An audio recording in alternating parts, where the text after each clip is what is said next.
The Galaxy Council had ruled the stars for 40,000 years. 12 ancient species had joined together long ago. They controlled everything in the Orion Arm. They had seen many young civilizations rise and fall. Some they welcomed. Most they crushed. This was the way of the galaxy. No one questioned it. High Counselor Vamus sat in his golden chair at the center of the great chamber. His gray skin was wrinkled with age, and his 4 eyes had seen empires turn to dust. Around him sat the representatives of the 11 other species. They had gathered today because of a small blue planet at the edge of explored space. A planet called Earth. "Show me the reports," Vames commanded. The holographic display lit up the chamber. It showed a world of blue oceans and green lands. Small satellites circled it. Tiny ships moved between it and its moon. To the Council, it looked like a child's toy. "We first detected their radio signals 200 years ago," the intelligence officer explained. "At that time, they were burning dead plants for energy and killing each other with primitive weapons. We classified them as no threat." Mamie's nodded slowly. This was common. Young species always struggled before they either destroyed themselves or grew up. "But things have changed," the officer continued. "In just 2 centuries, they have developed nuclear power, computer networks, and basic space travel. Last year they launched their first probe toward another star. Our analysts believe they will achieve faster-than-light travel within 50 years. The chamber fell silent. 2 centuries was nothing. A blink of an eye. For a species to advance this quickly was almost unheard of. Representative Brell of the Cathari Dominion stood up. His insect-like body clicked with anger. "This is impossible. No species develops this fast. They must have found something. Old technology. A lost archive." "We found no evidence of that," the officer replied. "They appear to have done this on their own." Vames raised one of his 4 hands, and the room went quiet. "What are our projections if we leave them alone?" The display changed. It showed a timeline stretching 500 years into the future. At each point, the human territory grew larger. Their ships grew bigger. Their weapons grew stronger. By the end of the projection, their empire covered a quarter of the Council's space. "They will surpass us," Vames said quietly. "It was not a question, as High Counselor. If we do nothing, humanity will become the dominant force in the galaxy within 500 years. Perhaps less." Brell slammed his claw on the table. "Then we do not do nothing. We end this threat now, while they are still weak, while they have no warships, while they still fight among themselves." Others nodded in agreement. The Tellurian Empire had crushed dozens of rising species. The Cathari Dominion had burned worlds to ash. The Council did not become powerful by showing mercy to potential rivals. Vames looked around the chamber. "We will vote. All in favor of military action against the human homeworld?" 12 hands rose. The vote was unanimous. 6 months later, the largest invasion fleet in galactic history gathered at the edge of Earth's solar system. 9,700 warships from all 12 species formed a wall of metal and fire that stretched across the darkness of space. Admiral Doran stood on the bridge of his flagship, the Eternal Conquest, looked at the small blue dot in the distance. Doran was old for a military commander. He had fought in 37 wars and had never lost. His chest was covered with medals, and his name was spoken with fear across 100 worlds. The Council had chosen him for this mission because failure was not acceptable. "Report," he commanded. His tactical officer, a young Cathari named Syl, checked her screens. "The humans have detected us. Their communication channels are active, but they have launched no ships. They have no military vessels in orbit." Doran frowned. None, Admiral. Only research stations and cargo transports. Their largest ship is a mining vessel near their 4th planet. It carries no weapons." This troubled Doran. Every species he had conquered had at least tried to fight. They had sent their ships, fired their weapons, died with honor. But these humans seem to be doing nothing. "Perhaps they know they cannot win," his second officer suggested. "Perhaps they will surrender." "Perhaps," Doran replied, but he did not believe it. His instincts, trained over decades of war, told him something was wrong. On Earth, the mood was very different. Colonel Taeyeon Park stood in the command center buried, deep beneath the Taebaek Mountains in Korea. The room was filled with screens showing every ship in the alien fleet. Officers worked quietly at their stations, tracking movements, analyzing weapons, counting numbers. Lieutenant Yoona Kim approached him with a tablet. "Colonel, the fleet has stopped at the edge of the solar system. They are holding position." Taeyeon nodded. He was a tall man with gray hair and calm eyes. He had spent 30 years preparing for this day. Every training exercise, every simulation, every sleepless night had led to this moment. "They are studying us," he said. "Trying to understand why we have not reacted. Should we contact them, sir? Attempt communication." Taeyeon shook his head. "No. Let them wonder.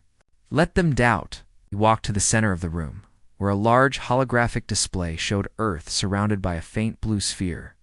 This sphere was invisible to alien sensors. It was humanity's greatest secret, and it had taken 60 years to build. "Is the veil ready?" he asked. Dr. Minho Wang looked up from his console. He was a small man with thick glasses and nervous hands, but his mind was perhaps the sharpest on the planet. "Ready and stable, Colonel. We can activate at any moment." Taeyeon placed his hand on the console. For 60 years, humanity had worked in secret. They had found something ancient buried in the ice of Antarctica. Something left behind by a civilization so old that even the Galaxy Council had never heard of them. And they had learned its secrets. The alien fleet had come expecting easy prey. They expected a primitive species with no weapons, no defenses, no hope. They expected surrender or slaughter. They were wrong. Taeyeon picked up his communicator and spoke to the Global Defense Network. "All stations, this is Central Command. The enemy fleet is in position. Initiate protocol veil on my command." He paused and looked at the screen showing the 9,700 alien ships. "Wake them up. Across the planet, hidden facilities powered on. Satellites that had been sleeping for decades came alive. A network built in total secrecy began to hum with energy. The galaxy. Council had sent their greatest fleet to conquer Earth. They had no idea what was waiting for them." Admiral Doran waited for 3 days. His fleet held position at the edge of Earth's solar system, while his officers studied the strange blue planet. Every report said the same thing. The humans had no warships, no orbital defenses, no weapons platforms. They had only civilian vessels and research stations. It made no sense. "They must be hiding something," Doran muttered as he studied the tactical display. "No species simply accepts death." Commander Brell, who led the Cathari battle group, laughed through the communication channel. "You give them too much credit, Admiral. They are primitives. They probably do not even understand what our fleet means. I say we attack now and end this." Doran did not like Brell. The insect commander was arrogant and hungry for glory. But he was not entirely wrong. The longer they waited, the more time the humans had to prepare. And the Council was expecting quick results. "Very well," Doran said finally. "Send the first wave. 500 ships. Secure the orbital zone and prepare for ground invasion." Brell's mandibles clicked with excitement. "Finally, my warriors have waited long enough." 500 warships broke formation and moved toward Earth. They were the fastest ships in the fleet, built for speed and overwhelming firepower. Each one carried enough weapons to destroy a city. Together, they could burn continents. On Earth, Colonel Taeyeon watched them approach. The command center was quiet. Every officer was at their station watching, waiting. "First wave incoming," Lieutenant Yoona reported. 500 ships. "They will reach the veil boundary in 4 minutes." Taeyeon nodded. "Is everyone ready?" Dr. Minho checked his systems. "The veil is stable. Power levels are optimal." "We are ready, Colonel." Major Yoonji Kong stood beside Taeyeon. She was younger than him, but her eyes were just as calm. She had trained for this moment her entire adult life. "Do you think it will work, sir?" "We have never tested it at this scale." Taeyeon smiled slightly. "We are about to find out." In space, the alien first wave crossed the orbit of Earth's moon. Their sensors showed nothing unusual, just empty space and the blue planet growing larger ahead. The ship commanders felt confident. This would be easy. The lead ship, commanded by a Tellurian captain named Voss, crossed an invisible line in space. One moment his ship was there. The next moment, it was not. No explosion. No debris, no signal. The ship simply vanished as if it had never existed. The second ship followed. Then the third. Then the fourth. One by one, the warships of the first wave crossed the boundary and disappeared. The ships behind them had no time to react. They were moving too fast, following too close.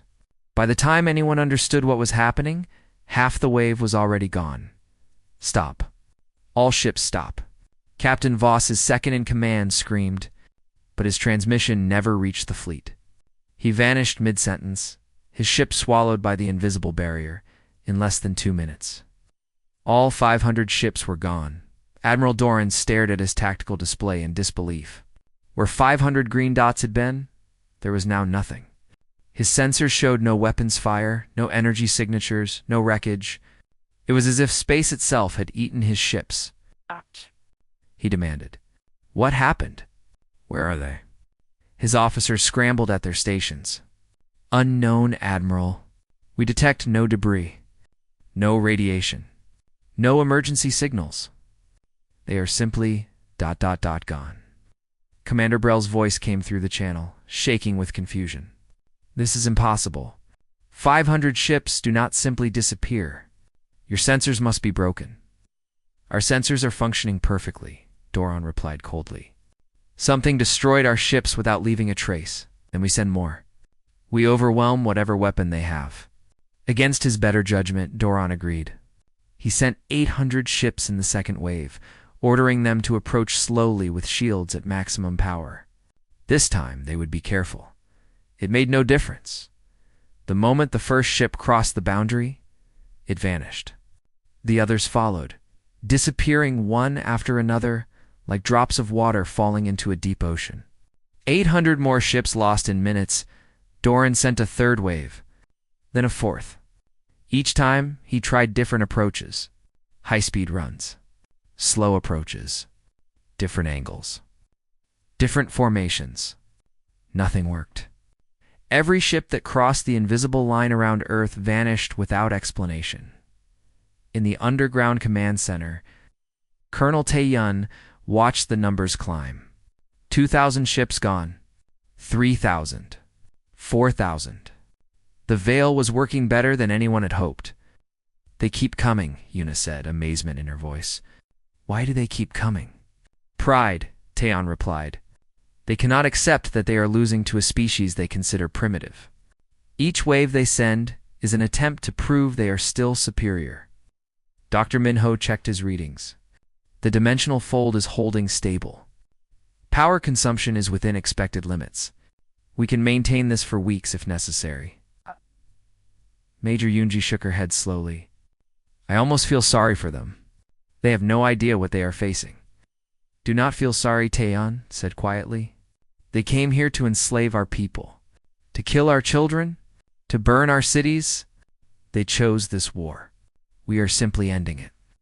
Back in space, Admiral Doran finally called a halt to the attack.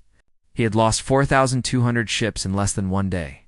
Nearly half his fleet was gone, and he had not fired a single shot. His officers looked at him with fear in their eyes. This was not supposed to happen. They were the Galaxy Council. They did not lose. Admiral, his tactical officer, said hesitantly, we have received no communication from any of the lost ships. No distress signals. No final transmissions? It is as if they crossed that boundary and ceased to exist. Doran sat heavily in his command chair. His hands were trembling. In all his years of war, he had never experienced anything like this. He had fought enemies with superior numbers, with advanced weapons, with desperate courage. But he had never fought an enemy he could not see, could not understand, could not even touch. What are they? He whispered. What are these humans? No one had an answer. On Earth, the sun was setting over the Korean mountains. Colonel Taeyan stepped outside the bunker entrance for a moment, breathing the cool evening air. The sky was filled with stars, and somewhere up there, thousands of alien ships waited in confusion and fear. Lieutenant Yuna joined him. "Colonel, they have stopped attacking. The remaining fleet is holding position. Oh. They are afraid now. They are trying to understand what went wrong. What do we do next?" Taeon was silent for a long moment. Then he smiled, and there was something cold in that smile. Something that spoke of patience rewarded and plans long in the making. "We wait," he said. "And when they make their next move, we show them that this was only the beginning." The Galaxy Council had sent 9,700 ships to conquer Earth in a single day. Nearly half of them had vanished. And the humans had not even revealed their full power yet. The war for Earth had just begun, and humanity was winning. The days passed quickly, too quickly. Across the galaxy, humans and aliens shared their final moments together. These were not moments of sadness alone. They were moments of love and gratitude and connection. They were the kind of moments that would be remembered forever. Sergeant Wuhan had served in the Galactic Peace Force for 20 years. He was a soldier, born and raised on a small colony world. When he was young, he had been assigned to work with Tashan soldiers. At first, he had been afraid of them. They were tall and covered in hard scales. Their eyes were cold, and their voices were harsh. They did not smile or laugh. They seemed like machines built for war. But Wu had learned the truth over time. The Tashan were not cold. They simply showed their feelings differently. When a Tashan trusted you, they would stand with their back to you. When they loved you, they would share their food without being asked. When they respected you, they would learn your language and speak, even when it was hard for them. Wu had fought beside the same Tashan unit for 15 years. They had saved his life 7 times. He had saved theirs more times than he could count. They were not just comrades. They were family. Now he stood in their camp for the last time. The Tashan warriors had gathered in a circle around him. Their leader, Commander Resk, stepped forward. In his clawed hands he held a small knife. "We wish to perform the rite of eternal brotherhood," Resk said. His voice was rough like stones grinding together. "It is our highest honor. We have only given it to 3 outsiders in our history. You will be the 4th. Wu felt tears forming in his eyes. "I do not deserve this honor." "You do," Resk replied. "You have walked beside us in darkness. You have bled with us. You have shared our pain and our joy. You are Tashan in your heart, even if your body is human." The ceremony was simple but powerful. Each warrior cut their palm and pressed it against Wu's hand. They spoke words in the old Tashan language, words that meant brother forever, in this life and beyond. When it was finished, Wu could not speak. The Tashan did not cry. Their bodies could not produce tears. But they stood close to him, their scales touching his skin, and he knew they felt the same sorrow he did. "I will not forget you," Wu finally managed to say. "Wherever I go, whatever I become, I will carry you with me." Commander Resk nodded slowly. "And we will remember you. We will tell stories of the human who fought like a Tashan. And one day we will find you again, on the other side of the galaxy." Dr. Nari Song was giving her last lecture. Nari was the greatest xenobiologist of her generation. She had spent 60 years studying alien life. She had discovered new species, solved ancient mysteries, and written books that were read on 1,000 worlds. But she had always believed that her greatest job was teaching. Her classroom on station, Ravel, was full of young Valori students. They had large eyes and curious minds. They reminded her of herself when she was young, always asking questions, always wanting to know more. "Today's our last class," Nari said. She walked slowly between the desks, looking at each student in turn. "I have taught you everything I know about biology. But there is one more lesson I want to share." She stopped at the window and looked out at the stars. "Knowledge is not meant to be kept," she said. "It is meant to be given away. Every discovery I ever made, I made because someone taught me first. My teachers gave their knowledge to me. I gave it to you. And one day, you will give it to someone else." A young Valori raised her hand. "But Dr. Song, if you give everything away, what do you have left?" Nari smiled. everything. Because knowledge is not like money or food. When you give it away, you do not lose it. You multiply it. The more you share, the more there is in the universe. That is the beautiful secret of teaching. She returned to her desk and picked up a small box. Inside were data chips containing every paper she had ever written, every experiment she had ever conducted, every question she had ever asked. "This is my life's work," she said. "I give it to you. Not because I have to, but because I want to. Use it well. Build on it. Find answers I never could.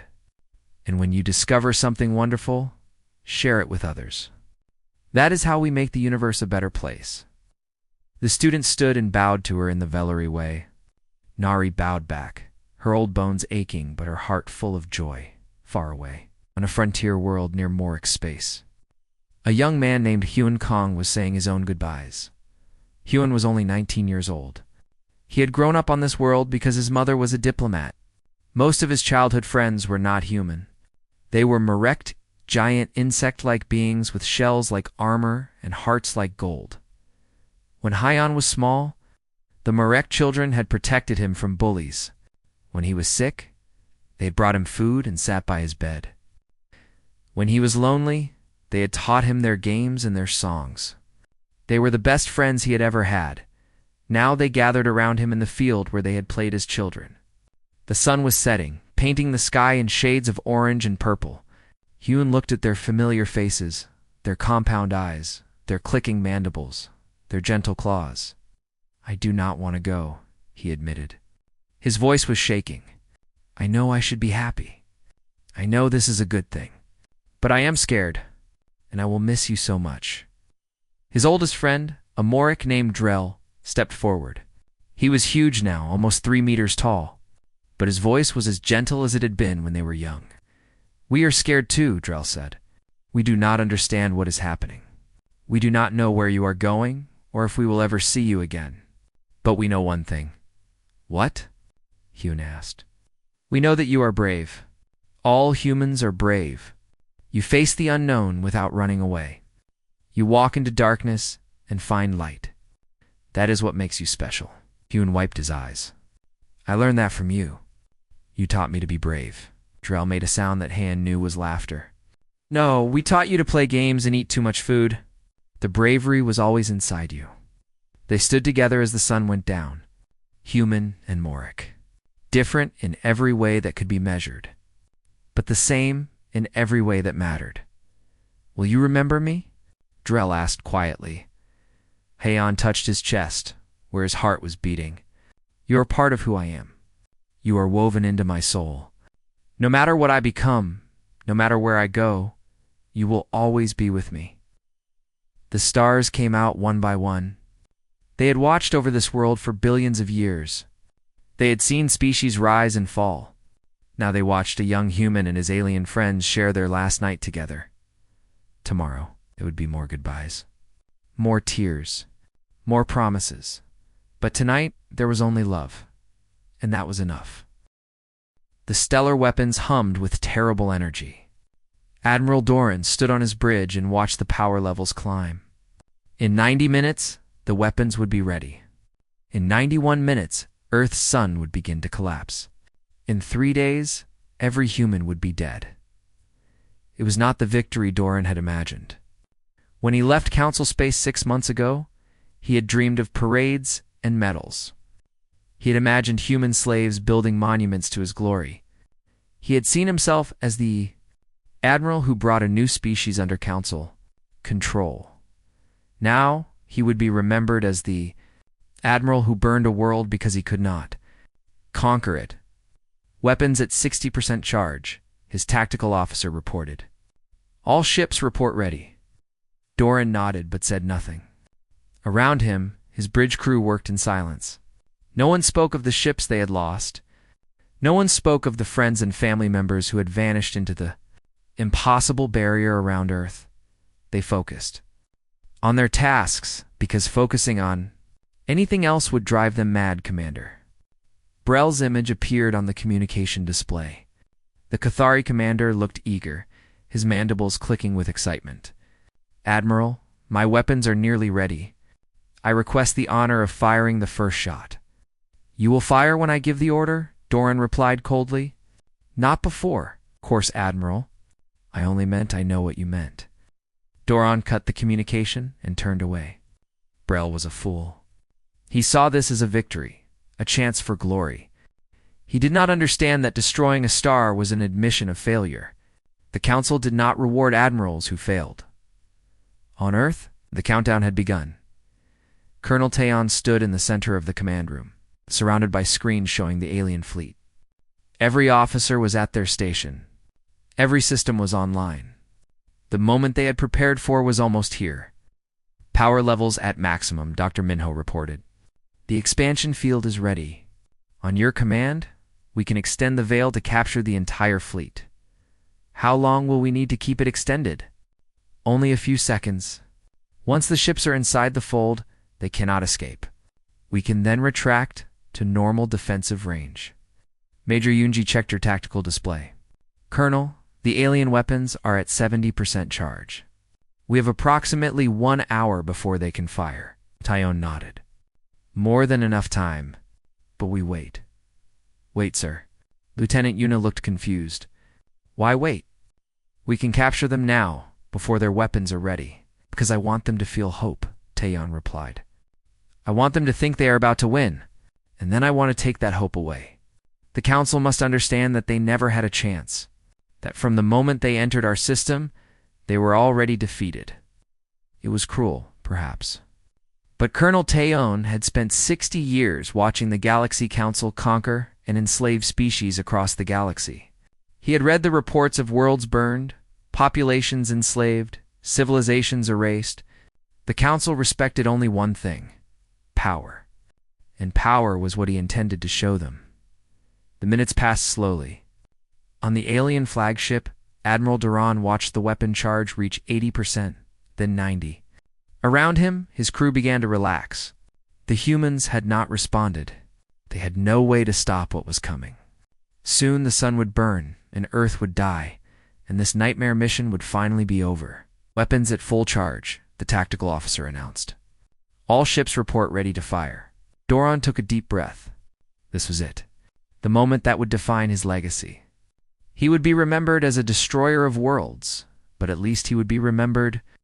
"All ships," he commanded, "target the star. Prepare to fire on my mark." Across the fleet, weapons locked onto Earth's sun. Energy readings spiked as the massive stellar cannons prepared to unleash their terrible power. 5,500 ships, each carrying enough firepower to shatter moons, all aimed at one yellow star. 3 Doran counted.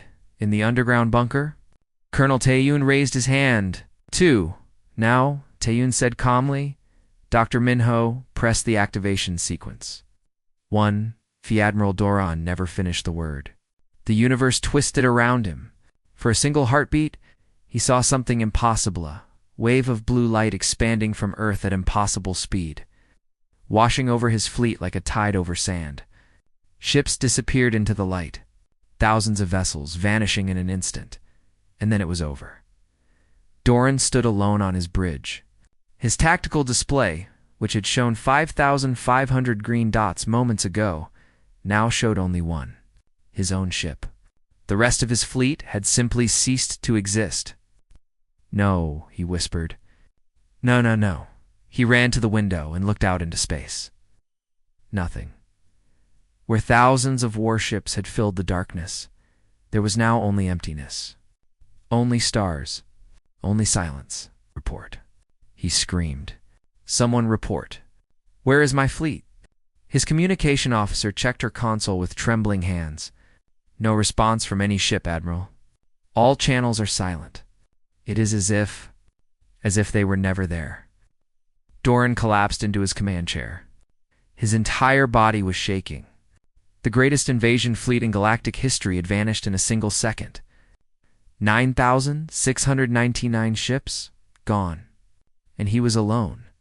Then his communication console lit up with an incoming transmission. Human symbols appeared on the screen, followed by a face. A human face, old and calm and utterly without fear. Admiral Doran, Colonel Taeon said, "I believe we should talk." Doran stared at the screen. This human, this creature from a primitive world that should have been easy prey. This person had just destroyed his entire fleet without firing a single weapon. "Dude, what are you?" Doran managed to say. "We are human," Taeon replied simply. "We are the species you came to enslave. We are the planet you tried to burn, our ships." "What happened to our ships?" Taeon leaned forward slightly. "They are not destroyed, Admiral. None of them. Not the first wave or the 10th. All 9,699 ships are intact. Their crews are alive, frozen in a place your scientists cannot find and your weapons cannot reach, but alive." Doran's mind struggled to understand. Why? Why capture when you could destroy? "Because we are not you," Taeon said. His voice was hard now, cold, like the space between stars. "We do not burn worlds. We do not enslave species. We do not slaughter those who cannot fight back. We had the power to kill your fleet. Every ship. Every soldier. And we chose not to." He paused, letting the words sink in. "We chose mercy, Admiral. Remember that. When you return to your council, tell them what happened here. Tell them that humanity could have killed 1,000,000 of their soldiers and chose to spare them instead. Return?" Doran was confused. "You are letting me go?" "Someone has to deliver our message. Someone has to make the council understand." Taeon's eyes were like ice. "Tell them that Earth is not a planet to be conquered. Tell them that any fleet sent against us will share the fate of yours. Tell them that their ships will be returned in 1 year unharmed if they agree to peace." Admiral Doran sat in stunned silence. The humans were offering peace. After everything the council had tried to do, the humans were offering to give back his fleet and his soldiers as if nothing had happened. "And if the council refuses?" he asked quietly. Colonel Taeon smiled, and there was nothing warm in that smile. "Then tell them this, Admiral. Tell them we are no longer defending." He leaned closer to the camera. "Tell them we are coming." The transmission ended. Admiral Doran sat alone on his flagship, surrounded by empty space where his fleet had been. For a long time, he did not move. He simply stared at the small blue planet in the distance and wondered how everything had gone so wrong. Then he turned his ship around and began the long journey home. Behind him, Earth continued to turn. Its people looked up at the stars and knew that everything had changed. The invasion was over. The aliens were defeated. And humanity had announced itself to the galaxy in a way no one would ever forget. The Galaxy Council had sent its greatest fleet to conquer a primitive world. All they had conquered was fear. The journey back to Council space took Admiral Doran for months. His flagship traveled alone through the darkness between stars, its engines damaged, its systems failing. He had no fleet to protect him, no soldiers to command. He had only his memories and his mission. During those 4 months, Doran changed. The proud admiral who had left Council space with 9,700 ships was gone. In his place was a broken figure who barely ate and rarely slept. He spent his nights staring at the stars and thinking about the blue planet he had tried to conquer. He thought about the ships that had vanished into the barrier. He thought about the soldiers frozen in dimensions they could not escape. He thought about the human who had looked at him through the screen with eyes like ice and offered mercy instead of death. Why? The question haunted him. Why spare the fleet? Why offer peace? Any other species in the galaxy would have destroyed their enemies without hesitation. The Council had done it many times. Power was for using. Weakness was for punishment. This was the way of the galaxy, but the humans had not followed these rules. They had won completely and then chosen not to destroy. They had held the Council's fleet hostage and offered to return it. They had shown strength and then shown something even more confusing. Kindness. Doran did not understand, but he knew, deep in his bones, that the Council was dealing with something new. Something that did not think like other species. Something that might be more dangerous than any enemy they had ever faced. When his flagship finally reached Council space, It caused immediate alarm. Patrol ships surrounded him within minutes. His communication channels exploded with demands for identification and reports. "This is Admiral Doran," he transmitted. "Sole survivor of the Earth invasion fleet. I request immediate audience with the High Council." The response was silence. Then, slowly, the patrol ships escorted him toward the Council's capital world. 3 days later, Doran stood before the High Council. The great chamber was filled with representatives from all 12 species. High Counselor Vamus sat in his golden chair, his 4 eyes fixed on the broken admiral before him. Admiral Doran, Vamus said coldly, "You left with 9,700 ships. You return with one. Explain." Doran had prepared for this moment for months. He had practiced what he would say. But now, standing before the council, he found that all his prepared words meant nothing. There was only the truth. "We failed," he said simply. "We lost." Murmurs spread through the chamber. Council fleets did not lose.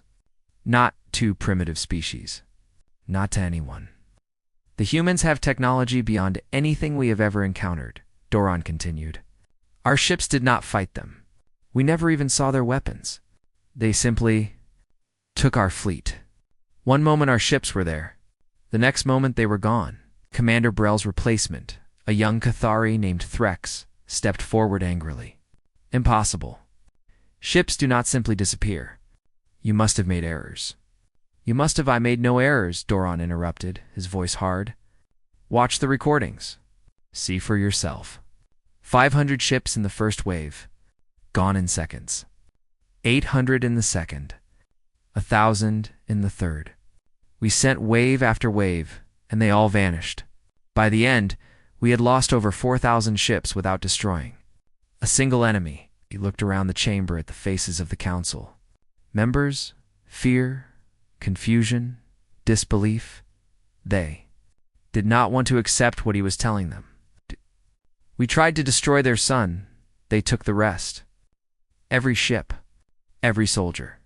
In 1 second, 5,499 ships vanished into nothing." Doran paused. "They let me go. 1 ship out of 9,700. They let me live so I could deliver a message." High Counselor Vamis leaned forward. "What message?" Doran reached into his coat and produced a small data crystal. "The human commander gave me this," he said to show it to the council. He placed the crystal on the central pedestal. A holographic image appeared above it. A human woman with silver hair and calm brown eyes. She wore simple clothes, nothing like the uniforms of military leaders, but her presence filled the chamber. "Greetings to the Galaxy Council," she said. Her voice was soft, but clear. "My name is Hannah Shin. I am the ambassador of Earth." The chamber was silent. Every eye was fixed on the hologram. "You sent your fleet to conquer our world. You planned to enslave our people and take our resources. Instead, your fleet is now our guest. 9,699 ships and nearly 1 million soldiers are being held in a place you cannot reach. They are alive and unharmed." Ambassador Hannah paused, letting her words sink in. "We could have destroyed your fleet. We had the power, but we chose not to use it. We chose mercy because that is who we are. Humans do not destroy when we can protect. We do not kill when we can capture. We believe that even enemies can become friends if given the chance." She straightened her shoulders. "In 1 standard year, we will release your fleet. Every ship, every soldier. All returned safely to Council space. We ask for nothing in exchange except this peace. We want to live in peace with the Galaxy Council. We want to trade and learn and grow together. We want to be your partners, not your enemies." Her eyes seemed to look directly at each council member. "But if you refuse peace, if you send another fleet, if you try again to conquer or destroy us, then we will respond differently. We showed you mercy once. Do not expect it twice." The hologram flickered. "The choice is yours. 1 year, use it wisely." The image faded. The chamber remained silent for a long moment. High Counselor Vamis spoke first. "Admiral, Is this real? Can they truly return our fleet? Doran nodded. I believe so. The human commander told me the ships are not destroyed. They are trapped, held in some kind of dimensional prison. The humans can release them whenever they choose. Then they are holding our people hostage, Threx hissed. This is an act of war. No, Doran said quietly. This is an act of patience. They could have killed 1,000,000 of our soldiers. Instead, they captured them and offered to give them back. They are showing us what they are capable of, while also showing us who they choose to be. He looked at the High Counselor. I have fought many enemies in my life. I have conquered worlds and destroyed fleets. I know war. And I am telling you now that we cannot win a war against these humans. Not with weapons. Not with numbers. Not with anything we have. Vamy studied the broken admiral for a long moment. What do you recommend? Accept their peace. Open communication. Learn from them. In 200 years, they went from burning plants for fuel to capturing our greatest fleet. In another 200 years, they will surpass us in every way. Our only hope is to make them our allies before they become our masters. The council debated for days. Some wanted to attack again with even more ships. Some wanted to wait and build new weapons. Some wanted to surrender completely. In the end, they chose to do what the humans asked. Wait. 1 year later, the Council's fleet appeared at the edge of Earth's solar system. Not as invaders this time, but as returning prisoners. 9,699 ships emerged from the dimensional fold exactly where they had vanished. Crews woke up as if from a dream, confused but unharmed. They found messages waiting for them, explaining what had happened and welcoming them back to normal space. Ambassador Hannah Shin arrived at the Council capital 3 months later. She came alone in a single unarmed ship and walked into the great chamber without fear. We release your fleet as promised, she said. Not because we fear you, but because we are not conquerors. We believe in building, not destroying. In friendship, not domination. She placed a new data crystal on the pedestal. This contains our proposal for a peace treaty, trade agreements, cultural exchange, scientific cooperation. We offer the Council everything we have to offer. All we ask in return is respect and partnership. High Counselor, Vamies looked at the human woman standing. Before him, small, fragile, mortal, yet she had walked into the heart of his empire without weapons or guards, confident that her words were protection enough. Why? He asked finally. You have the power to destroy us. Why offer peace instead? Ambassador Hannah smiled. It was a warm smile, genuine and kind, because destroying is easy. Any fool with enough weapons can destroy. But building something better? Creating peace where there was war? Making friends out of enemies? She shook her head. That takes real strength. That takes courage. Humanity has been doing it for thousands of years. We thought it was time the galaxy learned how. The Council accepted the peace treaty. Over the following decades, humans spread across the galaxy, not as conquerors, but as teachers, traders, and friends. They shared their technology freely. They helped rebuild worlds the Council had damaged in past wars. They showed the galaxy a different way of being powerful. And when? 50 years later, a hostile force from beyond the galactic rim emerged to threaten everything. It was humanity that led the defense. Not because they wanted to rule, but because they wanted to protect. Because they believed that even a galaxy full of former enemies was worth saving. The invasion of Earth had lasted less than a day, but its effects changed the galaxy forever. The humans had not won through destruction or fear. They had won through patience and mercy and the unshakable belief that building was always better than burning, and that, in the end, was why they became the most respected species in the galaxy. Not because they could destroy their enemies, but because they chose not to.